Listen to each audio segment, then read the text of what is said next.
It's Sunday morning. Good morning. Welcome to Breakfast with the Boys and our special Grey Cup edition. That's Canadian Super Bowl to you U.S. fans. We have Saskatchewan playing in there, so of course, Shawn is going to have to depart to go enjoy Grey Cup partying. Hopefully, Grey Cup winning. Oh, yeah. So, so that's sad for a change. It's not us here. We didn't make the playoffs this year. With ample reason. Anyways, we got a packed up show for you this week. Thank you for getting up early and joining us. It's early for us too. Even earlier for Shawn. What time is it? It's even earlier for me, yeah. 8? 9 o'clock. It's 9 o'clock in the morning here. Wow, on a Sunday morning. Yeah. Definitely it's espresso time. Anyways, how are you, Shawn? I'm doing pretty good. Hopefully even better tonight. So Yeah. Well, if the party goes well during the day, you won't even know about tonight. Yeah, exactly. Tomorrow. We've known people like that. Mike, over in Connecticut, how are you, sir? I am good. You were looking chipper over in Connecticut. It's bright. Mm-hmm. Probably won't be for much longer, but... Yes, thank you to the time change. We love that. Yeah. Now it's bright at 5 in the morning and dark at 5 in the evening. It's lovely. Perpetual darkness really works well for the winter seasons. But anyways, we've had preseason games. We have a little bit of news for you this week. We have another clip because it is, of course, Native American History Month. So, of course, we'd like to just continue along because every day we have clips up there trying to bridge the understanding of Native and non-Native and try and get everybody on the same page. And this is a wonderful time to do it. And, I put another little, look, Eduardo got up early with us. Good morning, Eduardo. Thank you for joining us. Thanks for joining us. Is it sunny in St. Augustine this morning? It must be. It's always sunny in Florida. Every show I watch, it's sunny. Anyways, to get on with what we're talking about, this clip that I'm going to show you this week is actually of the man himself, Alfie Jacks. And, of course, we call it Spirit of the Stick. And I hope you enjoy this. It really is informative. And, of course, we lost Alfie a couple of years ago, but his legend lives on. His sticks live on. And have a look and just take a look at this.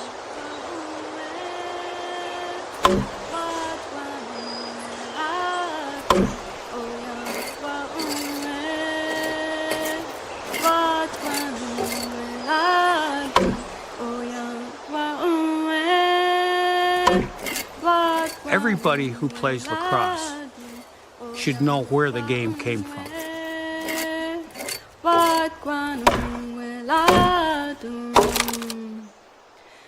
This game was given to our people by the Creator. It's part of who we are as a people. In this stick is the energy from that live tree. That energy is transferred from the person and the stick to this game of lacrosse, one living thing to another. I know when I first went to a game, my father was playing. My mother told me to sit there and watch the men play. She said, one day you're going to play lacrosse and you got to learn how, so you sit here and you watch these guys. Realizing the excitement, the power, the energy, it was a magnet. The stick drew me in.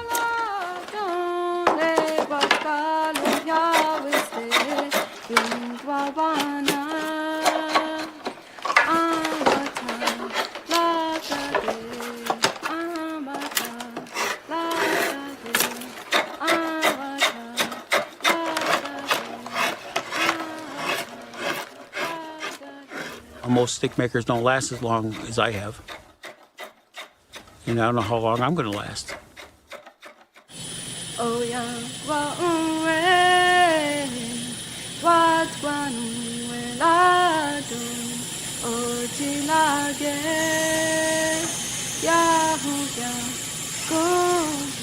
Our men are buried with their stick.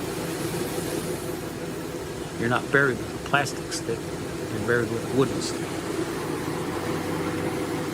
We play our traditional game with wooden sticks only. And you got to have the stick to play the game. You got to have a wooden stick to be buried with. So somebody always has to make sticks. Winter, summer, fall, spring, I make a stick. I love making the stick, every one of them. It took me 50 years to get to this point. I changed this, I changed that, I refined things, and they got even better. And I'm at the point right now where I thought I was 30 years ago, but I wasn't there yet. Hopefully I'm still learning, but I've refined the stick and I'm making a darn good stick now, which I think is good. It's up to my standard anyway.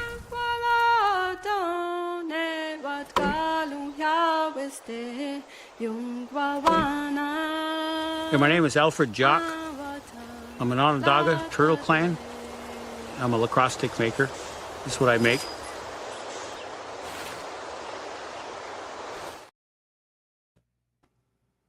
Pretty amazing.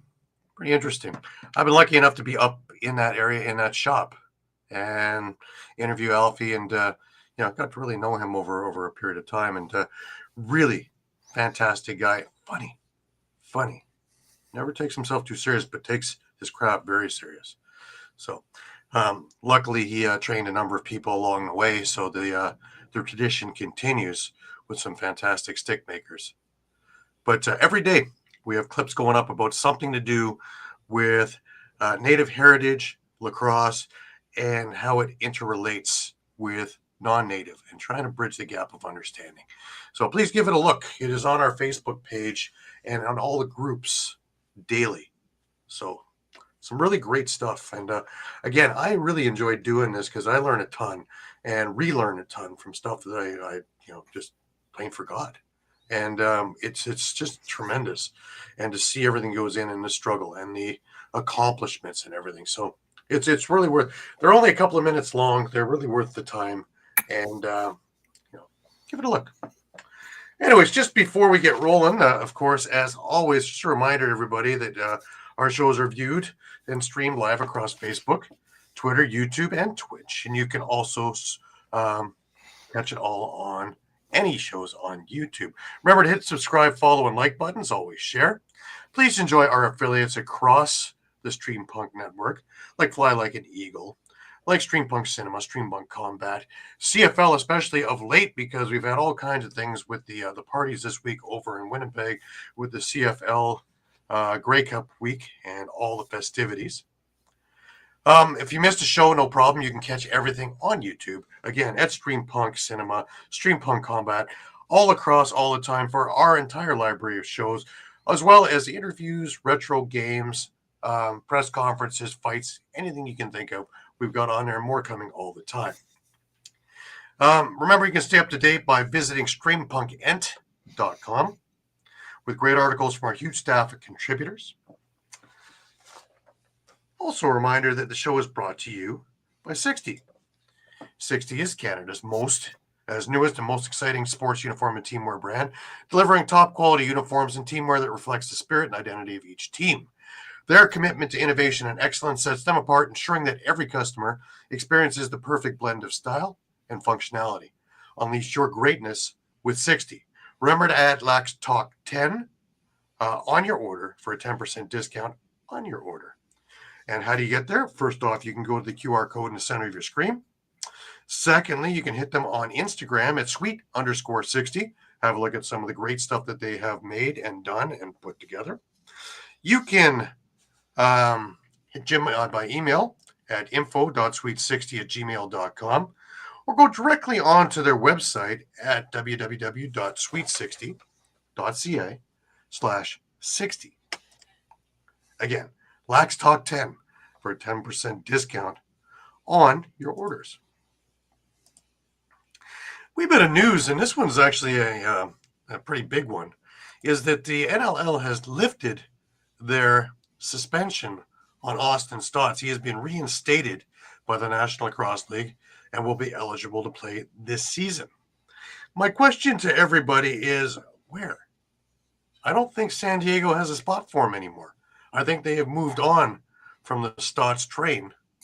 And I don't know. And that's, pretty high profile kind of guy. We know he's still got his legal troubles. So this may play a part, because if he's convicted, I don't think he gets over the border. So you put him to a Canadian team? Calgary? I know he wasn't crazy about flying to San Diego. Is he crazy about flying to Calgary? To imagine it'll be the same, probably not. Yeah. I know off air we had mentioned maybe Halifax as a destination, but I don't know that there's room for him there either. They already have Cody Jamieson, Dawson Thede, Jason Knox, Mike Robinson, and I'm sure there's probably others in training camp that are impressing that I'm missing right now. You look at it this way too, and we've talked about this before, and Brady Kiernan had brought it up on the show, is once you're out, it is really difficult to get back in because there's so much young talent coming in, and we don't have enough homes for them to play. I give you, again, as I do every week, the Catoni brothers, both Holden and Tate, who don't have a home, and they are top quality players as well. And now you got Austin Stotts. You don't know what kind of mental condition he's in. You don't know what kind of physical condition he's in. He's just been reinstated after a tumultuous year and a half. And do you take the risk? And again, looking at these lineups, again, at training camps, where, I looked at the Colorado game last night that I was at against Toronto, and they had roughly on the Colorado squad twice the players that Toronto had on their squad, and Toronto was sitting a bunch. Just to view these guys to see whether they can make the squad or not. And they literally almost put on an entirely different team at the half. And to me, if you have that many players, like literally when I looked up in the gallery, there was, I think, 14 of them across the rail that weren't playing in one half or the other. That's crazy.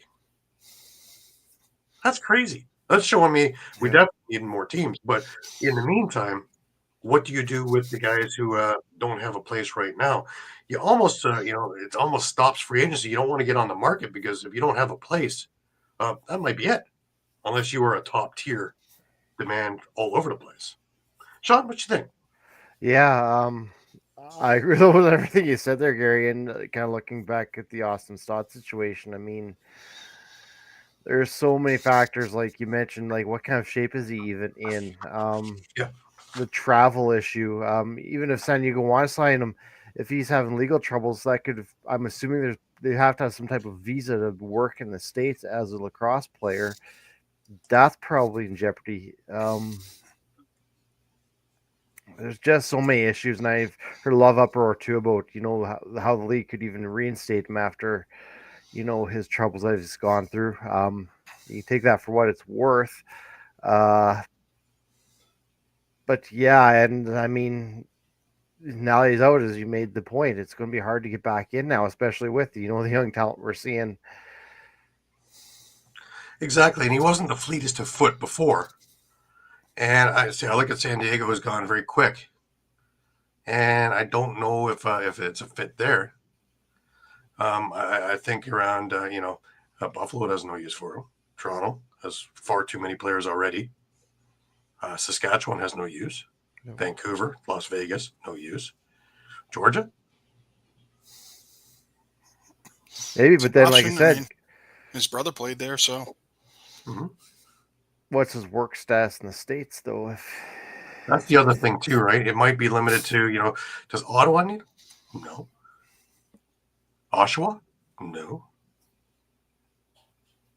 We talked about Halifax already. No. That creates a conundrum, which is probably why he didn't get signed the first day that thing came out.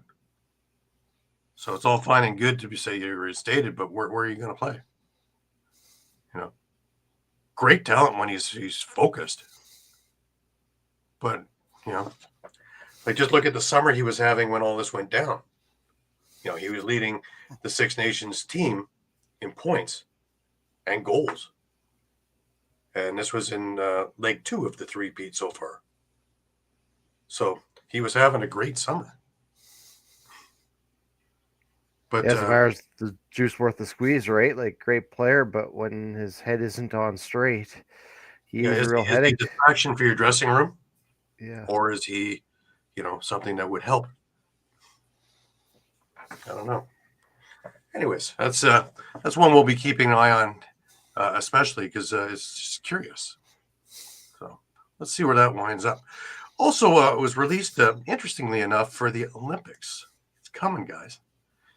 The Olympic schedule for lacrosse for men and women. Of course, this is July of 2028.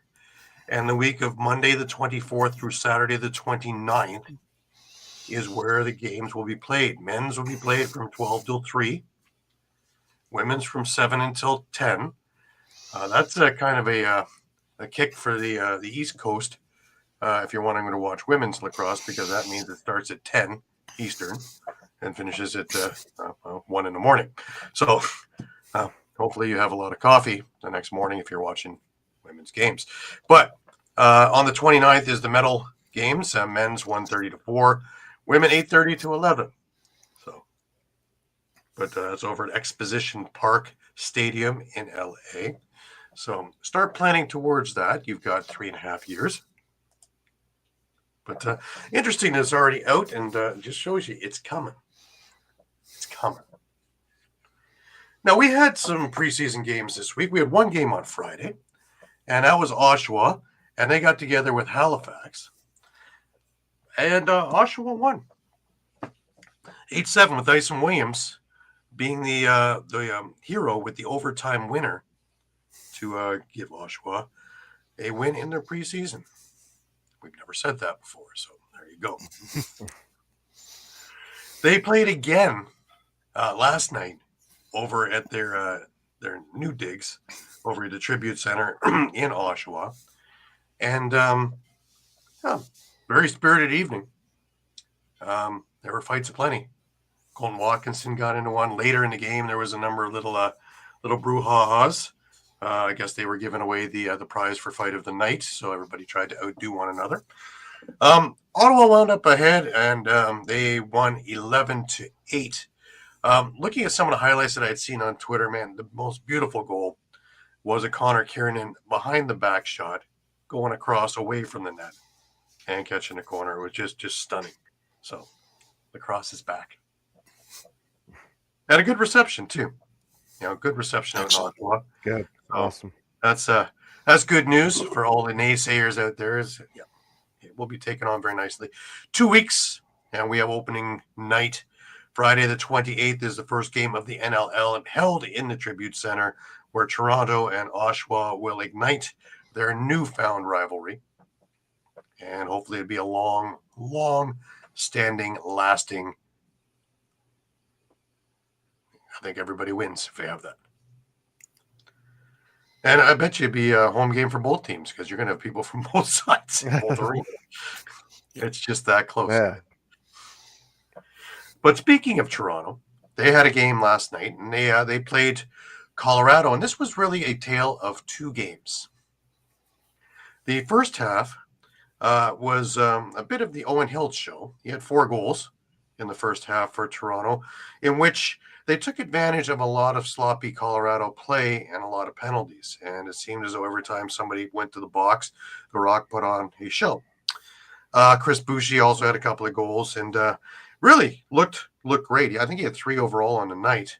That was trumped altogether, though, by Andrew Q.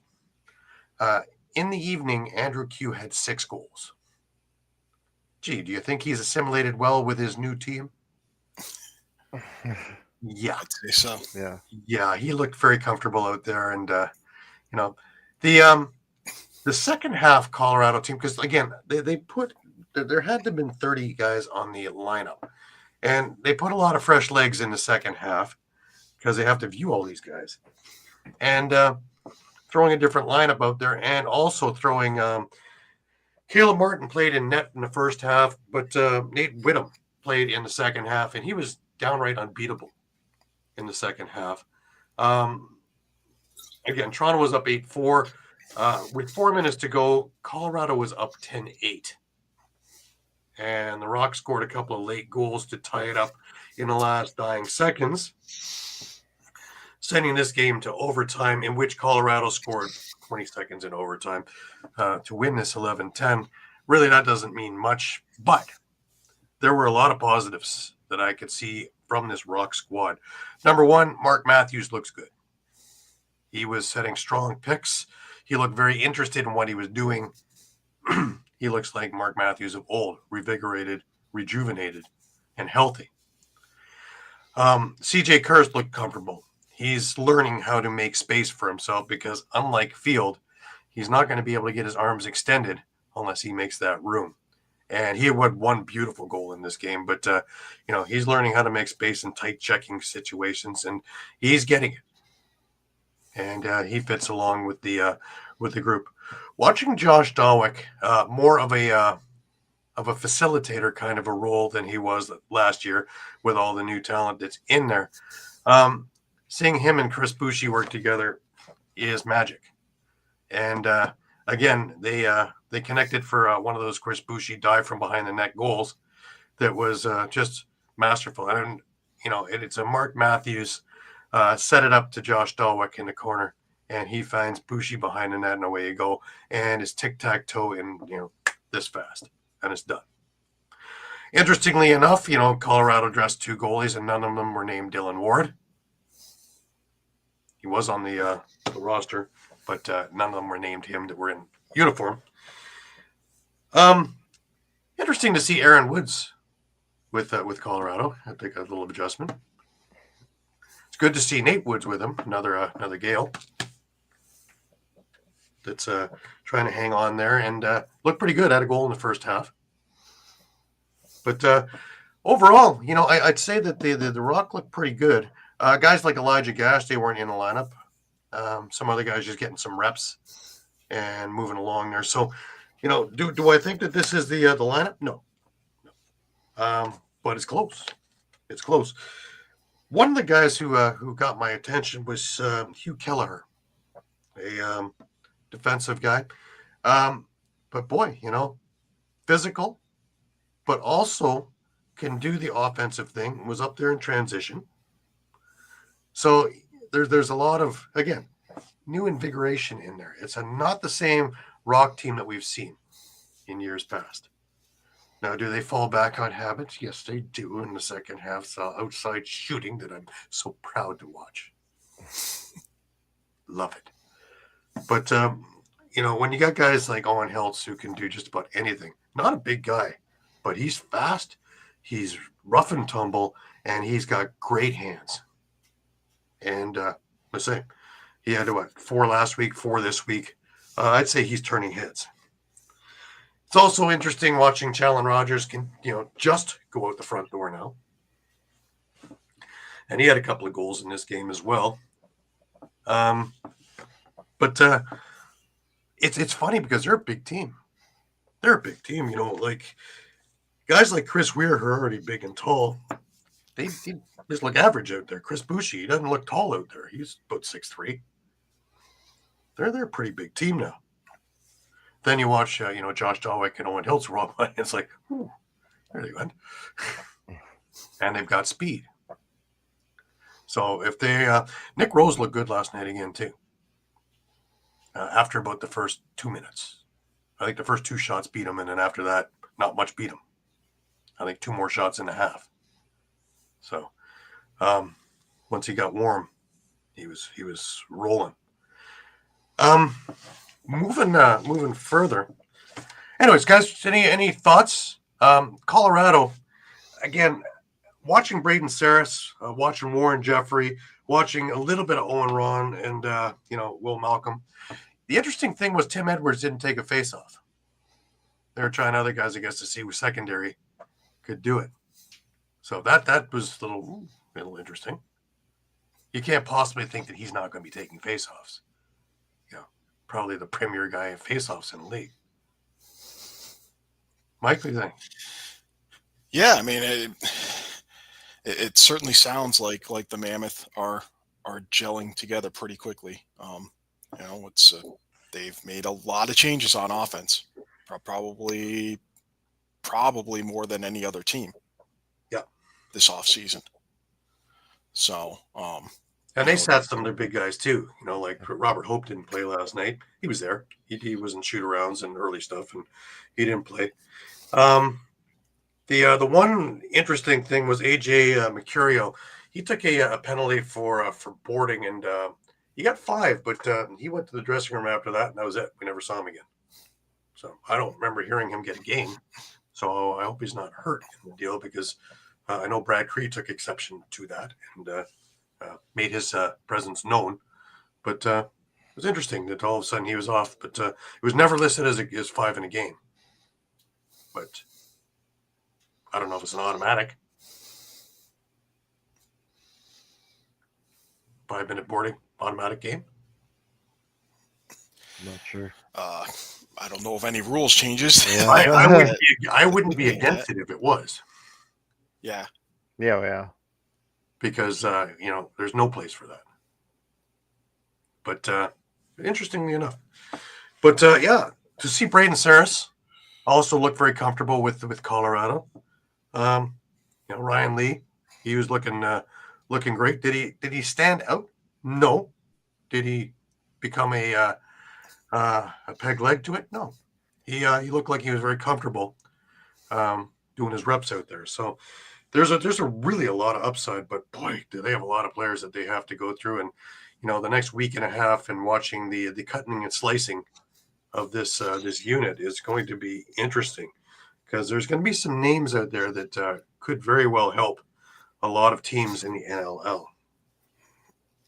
Yeah, I'd say I find that interesting that, depending on which team you are, you're already in either week 2 or week 3 of training camp, and we've seen very few releases so far. Yeah, really the biggest release we've seen has been Nathan Grennan. And then rumor has it he's hooked up with Rochester, which I can't see a place for him there. Actually, it's official. It's on their transaction page. He signed with Rochester 1-year deal. I don't see a place. Where are you putting him? That's probably unlike Vegas and Vancouver. That's probably the most stacked team in the league offensively. I don't know. Yeah. Not that I don't like seeing him in the league, because I think he's a great player. And he's got a lot of affiliation, especially with the Rochester Pats and all that. But it's just interesting that where are you gonna put him? There's too much talent to. If anything, it reinforces what we were just talking about with Austin Stotts trying to get back in now.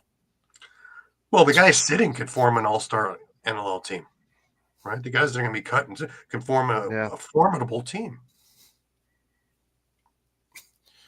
Yeah, I mean, at this point, if you're any team, I think you got to wait as long as you can and see as much as you can out of which is all probably the what training camp. Yeah, I was gonna say that's probably why you're not know- seeing a lot of releases, especially teams that are playing those 2-3 exhibition games are probably waiting, get a couple games in to see where these guys stand before actually, not just cutting them after one, opportunity. Yeah. Now, moving along, we had Vegas and Buffalo at the KeyBank Center, and it's interesting. Buffalo got their first win of the preseason. They beat Vegas 12-10. The leading goal scorer in this game, Ryan Benesh. Fountain of Youth is still hitting him. Both McKay and Nielsen had 2 goals apiece. Scanlon, Byrne, Dooley, and Smith had the rest of the goals. For Vegas, Jackson Webster had 3 goals. Fraser, 2 goals for Las Vegas as well. Welcome back. Interesting. But Buffalo, we were concerned about them last week. Do we just kind of go, no? I'm more apt to do that anyways, but this might be more of a lineup. I mean, we can't. More of a lineup. You can't be screaming fire over, a preseason loss. It's just the way it happened. A 13 or whatever, 18-6 or whatever it was. It was just 8-1 at the half. It's like that's unbandit like. But interesting, because it's a pretty formidable foe, and it looks like they had their lineup in for Vegas. So Buffalo went at 12-10. Shows me that Buffalo is about a week away from the season starting. don't forget they actually get a home game to start this year, the 29th.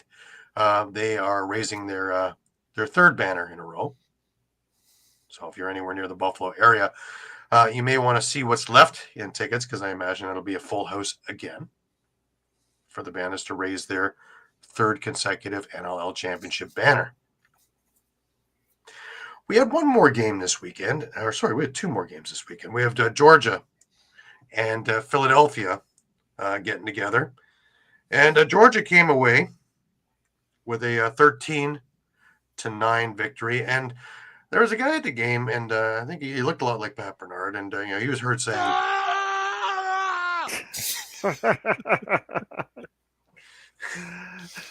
"Sorry, Pat." But yeah, But Philadelphia, they made a little bit of noise to try and bolster up. And are they just getting accustomed to one another, you think, or are they in for a long year? Mike? I'm going to say accustomed to one another right now, because there are, there's a fair amount of new signings. Draft picks are trying out. I mean, we've already discussed at length, how many needs they have.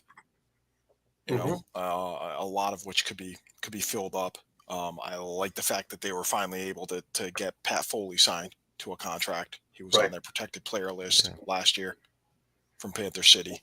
So that'll be a boost to their transition, I think. And he can take spot faceoffs. That's going to be big, because since Baptiste left, they haven't had one. They've tried a bunch. Yeah. They haven't had anybody to do that. But who gets the starting goalie job? Both goalies had great summers. In fact, they faced off against each other in the Prezi finals. And Demuth won the MVP. I think you would have to give Demuth just because he has a little more experience. But yeah, I agree with that. I'm not sure about that. See, is it time? Is it that time yet? Does Deacon have enough behind him now after last season? My question is, does Demuth make it to the end of the season before he's replaced by Deacon? Mm-hmm. I think Demuth's going to start the season. I don't know if he's going to finish it as the starter. Right. Interesting. That's one of the questions that I have. There's a number of questions that I have about the Philadelphia team, and have they addressed everything that they need? They were addressing what they needed, and then of course, with Mitch Jones going, that left a big hole. Brian Cameron will be able to fit some of that, but that's a lot of quarterback facilitating as well as scoring that you've lost in that process. Yeah, and they've placed Blaze Reardon and Evan Messenger on the pup list too, so that hurts. Yeah, and I think isn't Domini still on the pup list? I think. He might be. He might be. I haven't seen anything about him at all. But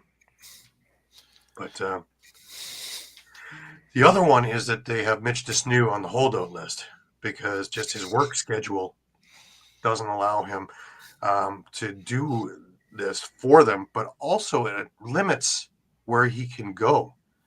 And I don't know, because the two places that really stand out where he can go is Toronto and Buffalo. He's already been both places once. That's right. Yeah. That's right. Both teams are stacked with defense and transition. I mean, don't know. Rochester gets part of that next. If that's the case, then why not deal him? If it's not going to work out and you're in the middle of trying to get pieces to rebuild, or whatever, whether it's just if you've shifted your goals, given what happened last season, to, hey, look, we just want to be a 500 team, but a 500 team could make the playoffs and has. I think you need to move on from whatever's not going to add value to you this year. But Mitch Desnu has value. This is a former Yeah. defensive player of the year, and you could get a decent return for him. Right. But to Gary's point, who do you deal him to? Because Toronto doesn't need him, so you're probably not going to get a decent return for him. Buffalo doesn't need him, so you're probably not going to get a decent return for him. Rochester doesn't need him, so you're not going to get a decent return for him. And any team that he's not going to play for, they're not going to be willing to give up too much for him. So who do you deal? I mean, I guess I'm just looking at it as, all those teams are stacked, so they have assets that they could, where maybe they're not, maybe they're giving away one of their top 5 defenders, but Philly's also giving away one of their top 5 defenders. Right, but you're not going to give away somebody younger to get somebody older. Yeah. Dave, thank you for tuning in. Really appreciate it. Dave, I know how crazy a Sunday can be for you, even though you guys aren't playing until tomorrow. But yeah, there's a number of things. Vegas made a couple of interesting moves. They released Gagliardi, Sturos, Max Wayne, as well as Ronan Push from their active roster. All have NLL experience, and I haven't seen anybody leap to go grab any of them, which is part of that. This is going to be interesting into the first couple of weeks of the season. I guess the only other thing I would ask is if you can't get a similar player for Desnu, what's he worth as far as draft capital? Well, Philadelphia did lose their first round pick to Toronto, I think he should be at least a second round pick. And soon, like a second in 2026 or a second in 2027. Mm-hmm. Wouldn't go any farther out if you're Philly. But I think he's worth more than that. I do too, but again, it's a fit. Teams aren't going to go and change their entire chemistry to make it fit, because that's the big thing. Where does he fit? That's where I was with, Mike, you're saying we'll give up, a top 2 or 3 defensemen for him. But then you're kind of messing, like Gary said, with the locker room chemistry. And does he really fit in? It's a conundrum, really, because he's too good a player not to be playing. Yeah. And he's had the accolades of the last couple of years as well. But again, it's a one-dimensional thing, because he's not a big passer. He likes to do it himself. And, that doesn't fit with a lot of teams that are building at the moment. But again, it kind of limits with Dr. Desnu and where he's working and his shifts or whatever he's doing, where he can go and what he can do. And the teams that he can go to, all of them don't have that need. And that becomes a conundrum, interestingly enough. You don't have these problems with hockey or basketball. In for a penny, in for a pound, here's where you are. But it's going to be interesting. There's a few things. Jordan Sturos, that's, to me, a valuable commodity for a lot of teams. Now, I don't know if all of a sudden in the first week of December, these guys start getting picked up. But I'm still on the take. Katoni's a valuable commodity for a lot of teams. But, what can you say? Like, they're still not being picked up. Holden Katoni. What a shot. Big body and a great shot. But, does it fit in with these teams? And we've seen, and again, a lot of these teams have, if you don't have a scorebook, it's great for program sales, because if you don't have a score sheet, you have no idea who's there anymore. Because Vancouver entirely changed. Vegas entirely changed. Toronto's in the process of completely rotating their lineup. Rochester has changed things around. The only one where you really know pretty much everybody in there is Buffalo. Saskatchewan. True. What about Georgia for holding Gattoni? He was there before, but it wasn't, I don't think, because of the travel issue. Well, the trade was done because of a travel issue. That was when they traded him for Jesse King, or traded Jesse King for him, I should say. That was an issue where King needed to go back west, and I think Holden was in D.C. at the time or something like that. Right. But he ended up being available, I believe, in an expansion draft. So it was a kind of a numbers game with Georgia as far as who to protect at the time. And this wasn't too far removed from their 17 championship season, I believe. So. Mm-hmm. But Georgia's made a fair amount of moves as well. Again, the biggest one, of course, was trading Andrew Q. And interestingly enough, I don't think they're done yet. No, but remember, they're getting Connor Kelly in return. Right. So, yeah. I mean, if you're going to look just solely at the numbers, offensively, it's a slight drop off, but, and we're seeing reports you're getting a solid righty forward. Yeah. And in Georgia, we're seeing the reports, Jeremy Thompson's not going to be back. Miles Thompson's not going to be back. There's going to be changeover. Yeah, and already they were starting to, need things last year, especially near the end of the year. And let's not forget, too, Lyle Thompson, Shane Jackson, they're starting to get up there. I believe Shane Jackson's already of an age where he could decline a franchise offer. Right. And Lyle is just about there if he's not there already. You got guys like Brian Cole also has been there a long time now too. Yeah. Yep. Stalwarts, but I don't think Brian played the summer ball this year, did he? How much longer will guys like Manley, Jordan McIntosh play? They've been in the league a while too. Yep.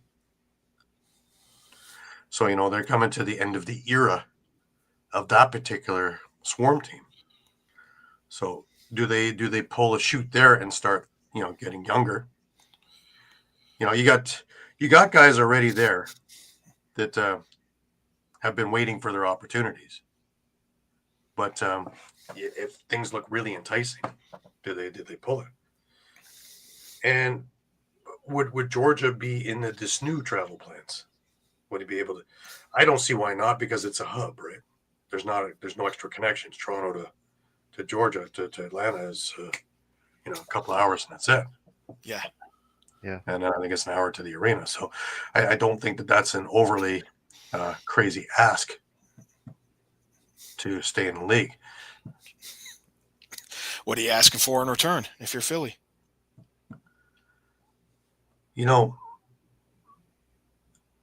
Both sides of the ball, I can see them having a need for.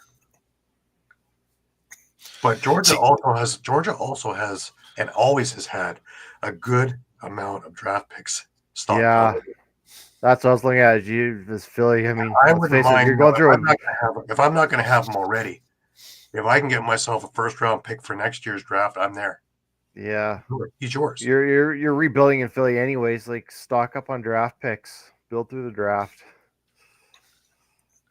Because they've tried to do it over. And I think I agree. I think the SNU is worth a first round pick, even as soon as next year. Yeah. I mean, any GM is probably going to, snap up at that one. They're going to try to dangle a, they're going to try to dangle a. Well, wait, I have my years wrong. So, let me ask this. Okay. John Arlotta, I'm calling you up. Okay, hey. Paul Day, I'd like to get Mitch to SNU. I'm offering you a first rounder next year. That's 26. Are you taking it? Are you pulling the trigger on that deal? Yes, I am. Okay. Yeah. What if I say I'm offering a first rounder in 27? Because isn't that the draft? No, I think it's this upcoming one. Is it next year? This is the draft. Okay, so it's not 2 years. I was going to say, if you throw in like a second or third rounder rounder next year and a first rounder in 27, then maybe. But I'm thinking you're over asking though. I don't think the SNU is that. Yeah. Yeah, he has won the award. Yeah, I mean, But he was also on I'm a very, waffling on very him being strong worth defensive team. two high draft picks, but I was looking at a first rounder for next year versus the following year. Yeah, if it's the following Is year, there then I going to think you need be? another draft pick, and I I think you would need take a first and a a third then. later. I would take the Yeah. first next year and maybe a third round pick in the next draft. Because there'll still be people there in the third round, but I wouldn't go any further back than that. If I get a first and a second, that'd be great, but I don't think that they're going to offer that. But if I could get a first and something, he's yours. He's yours. You go sign him in a heartbeat, because then we're moving forward. Because remember, Philadelphia again, they lost that first round pick. Right this time around. Who's Toronto's first round pick from next year?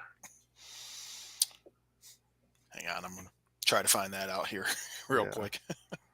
Vegas, Philadelphia were this year's. There's one, Calgary, I guess. I guess that's Calgary's first round pick.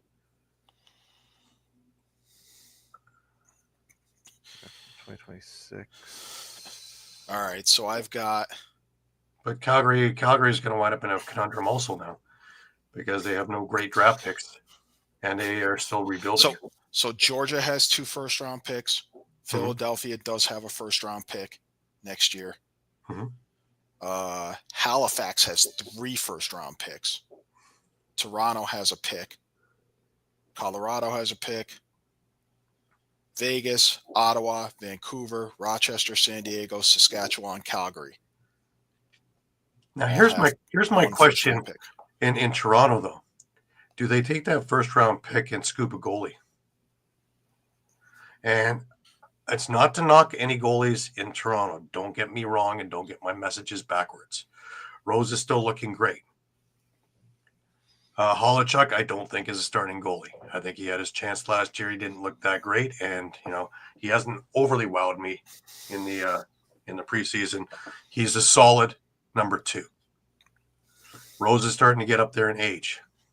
Do they pull the trigger and find that goalie with a first round pick and take care of that, since they took care of their offensive problems or changeovers this past draft, and they already are stacked with defense out the wazoo? Is that the next thing that Jamie should be looking at with his first round pick? To me, it makes sense. And there'll be a couple of really good goalies up for grabs in this deep, deep draft. Am I off or am I on?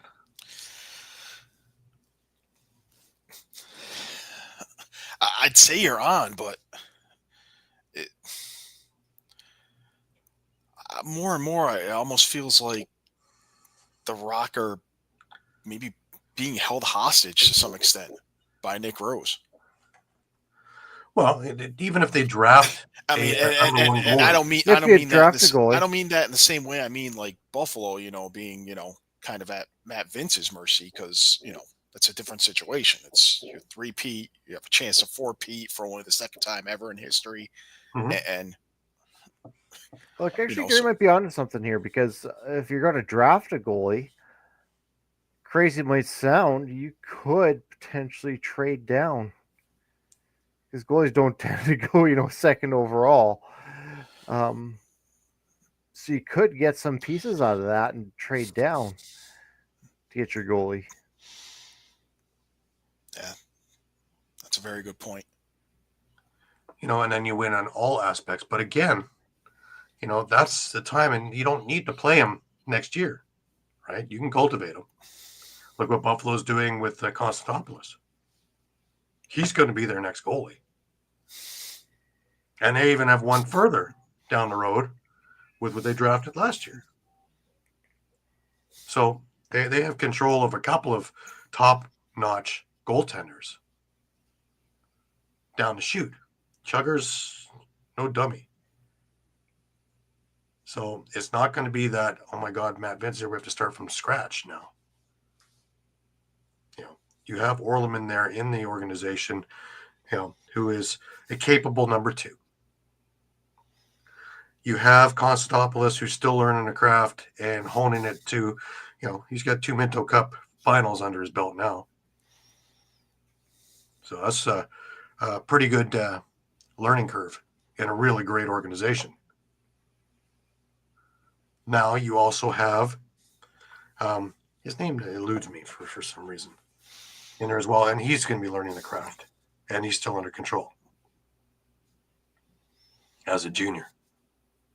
So, why can't Toronto start doing that instead of the, oh my God, who's on the market now? Because really, I think that's what hampered it this time around when you were looking around, and Nick Rose was the best option out there of all the goalies that were out there. Is it Risa Goa or get Nick Rose? I don't think that's a much thought needed in that one. You got a guy who's going to go into the Hall of Fame. But, the big one always seems to be the elusive one, right?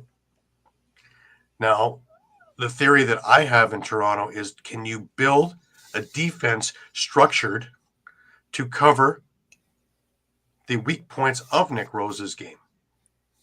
Kind of like Buffalo did with an aging Matt Vince. Right? Yeah. Now, Matt Vince is still fantastic. Nick Rose looked great last night. Nick Rose is actually looking, nimble as he's running up and down the floor. Tell you the truth. From the Nick Rose that got here in 2012 or 13 to the Nick Rose is here in 2025, this one I would take over that one. Honestly. Yeah. And I guess I should correct myself. I said Toronto at number 2 is on this list here. We really don't know where Toronto's picking, but if it ends up a high draft pick, there's always that possibility. Or, they could draft a goalie. So I should correct myself. I apologize on that. But it's just it's the point of, do you start looking to the future in that? We look to the future and everything else. You lock up, guys like Owen Hiltz. You lock up T.D. Erlin. You locked up for a couple of years now when he gets back healthy, and you have a viable, top-ranked face-off guy, because you can't do without one. That's pretty obvious. You've got C.J. Kirst. You've got a couple of other guys. A lot of youth in here. You got decent veteran leadership with Chris Boucher, Dan Craig, Mark Matthews in there. Your defense has been strong the whole way through, and there's a couple of names that we've added in there that have kept it strong and top flight defensemen. Transitionally, you look good. A healthy Latrell Harris, Phil Mazuka is in there. Challen Rogers can go out of either door. So you're pretty set over there. The one thing that it seems to be an afterthought is the goaltending. Well, Nick's there, so I don't have to worry about it. I guess the only thing with drafting a goalie is, because it's an unknown commodity, yet it may not work out. You may have another Holochuk, and you're just back to square one. True, but if you don't pick one, you definitely don't have one, do you? That goes back to that Gretzky thing, right? You miss 100% of the shots you don't take. Yeah. You have to leave it up to your scouting. And what you see, you're there. All these guys are in Ontario. They can see any one of these games. The ALL is just up the street. You can watch any one of them during off season if they're not playing. I don't. It's not like it was 30 years ago where you're kind of hoping that someone gives you a report and that they're accurate. You can watch tape for hours on anybody you want. And you can have scouts fill out reports galore on anyone you want for as long as you want and as far back as you want. You can get their house league stuff if you really want. So it's not going blind and saying, I heard some great things about him. I'm going to put the farm up. No. You actually have, binders of things. Yeah. Drives full of information and clips and, all kinds of things. As well as, again, unlike other sports, lacrosse is a very, very tight-knit group. And I'm sure that somebody here worked for this one, who worked with him, who also worked with them, who had a goalie coach over there. And, everybody is tied in with one another. And that's the world out, and as the rest of the world develops, there's going to be, not just North America that is a place for us to look for these names. As Europe gets further along, nobody thought European hockey would ever amount to anything in the NHL if we're going back into the 70s. You had a Solming and a Hammerstrom and Hedberg, Nielsen, and that was it. Now look. If it's not 50-50, I'm shocked. Evolution. And Lacrosse is a little behind on that one, but evolution. And it's coming. And especially the more global the game gets, and the more people and the more eyes get on the game, and the more the programs start building in these places, and there's programs building all the time from former North Americans heading out to Europe, heading out to Africa, heading out to, you name it. And as things go, it doesn't happen, won't be tomorrow, won't be next week, won't be in 5 years, but it will down the road be something that is, and again, with, the internet and everything like that, it's there. Go ahead, Mike. I was going to say, we've already seen it with, I'm sorry, his name escapes me, Nakamura. Mm-hmm. A couple of years ago, tried out for the Rock. Yep. So, and he Coach, wasn't far off from. I think he made it to almost to final cuts. So, and Coach is still a big part of the ALL, and he is doing an awful lot in bringing a lot of the Japanese players. I had him and 4 of his cronies, 4 of his students, 4 of his colleagues on a show with Frank, and I interviewed them and discussed a whole mess of things that they were doing and what they're doing and how they're doing it. And, that's just the start of it. It only takes one, right? Yep. Yeah. And, you want to talk about a student of the game. He's a prime example. I see him at a lot of the Rock games. I see him at Brampton games. I see him in the ALL. He's everywhere. And if you go on to his Instagram, you'll see that he is constantly training with, and, he's got the other guys in there. And how much more do you want to sell the game? Right. So I'd say it's in good hands. But just food for thought, really, is all I really wanted to bring on that one.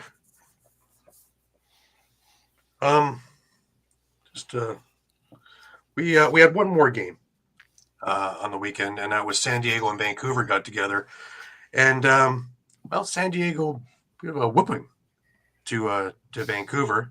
A little bit of a shock in that one. 17-11 was the final there. Clarence had a hat trick for Vancouver. I'm assuming, because I don't have the stats from that game, that Del Bianco did not play much, if at all. It just seems very un-Del Bianco-ish to have 17 goals go in. So, do I read anything into it? A little bit. I read more into it on the San Diego side than I do onto the Vancouver side. And if we thought that San Diego was ailing a little bit for missing this or losing that, no, I think that they took the direction and decided to go here, and that's where they're going. And full throttle. And the Wrigley area looked good. And, again, it's the West Coast thing where out here we don't get a lot of information, and the games are in odd times and odd things. So to see that is great, but we don't get a lot of information to compare it with. Yeah. What do you think, Shawn? What do you think? I was actually going to say, you know what? Actually, I was looking through the transactions, and San Diego made, I'm going to say, an interesting move. We all know Oreg's going to be the starter, but they signed Steve Fryer to a 1-year deal. That's interesting too, right? Yeah, is he possibly Now they lost the Poulin. backup? Yeah. Well, they lost Poulin. Poulin's not around, right? Yeah. yeah. And I'm gonna guess Redlick is not ready yet. I would assume, yeah. Maybe needs another Yeah. year in juniors or something. No, So- Watson's still a goal coach there, right? The goalie coach? That I'm not sure of. Because if there's anybody that would right the ship with Fryer, that would be Bob Watson. But it's nice to see that the Fryer still in and around. Interesting enough, again, you got Goa who's out there too, as well as a few others. But interesting move. Yeah, a I kind little bit of insurance, but again, that's another one that's like Holochuk in Toronto. If your starter goes down, I don't know. But the rest of the team looks pretty solid, and be interesting to see. I say one more week to training camp. A couple of teams are already done, and just have to get their final rosters together. But next weekend in Toronto, it's Philadelphia and the Rock going head to head. Be interesting. I will be at that one. I'm really curious to see how, less than a week out from the start of the season, what Philadelphia has and how they're going to manage that. Because there's been times when they look great and there's times when they look like they're lost. So I'm really hoping that they're the needle's more to the great side now. Just for everybody in Philly, they deserve it. And the team on paper, this is a conundrum because on paper, for the last couple of years, we've been talking about it, is that this team is decent. It just doesn't gel. It doesn't click. And then injuries kill them too, right? Losing Scott Dominey, he's a big part of it. On defense, he can beat you back to the ball and transition. Nobody's catching him. It's Flash. Yeah. Now, it's been a couple of years. Is he still Flash? Well, remain and see, right? Yep. Because Capito, after his injuries, hadn't been the same, right?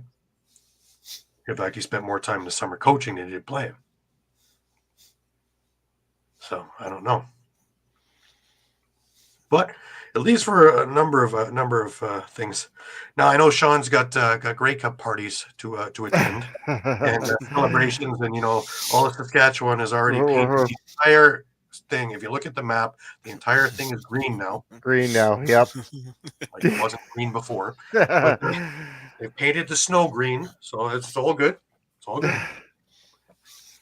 It's green and white, Gary, so the stole work in there. I mean, it does work, doesn't it? Yeah. But we wish the riders all the best. I personally have a little bit of a stake in there. Doesn't have to be a big win; it just has to be a win. Daddy needs a new pair of shoes. But that'll be the excitement in Canada this evening. 6:00 Eastern, if you are near a television set.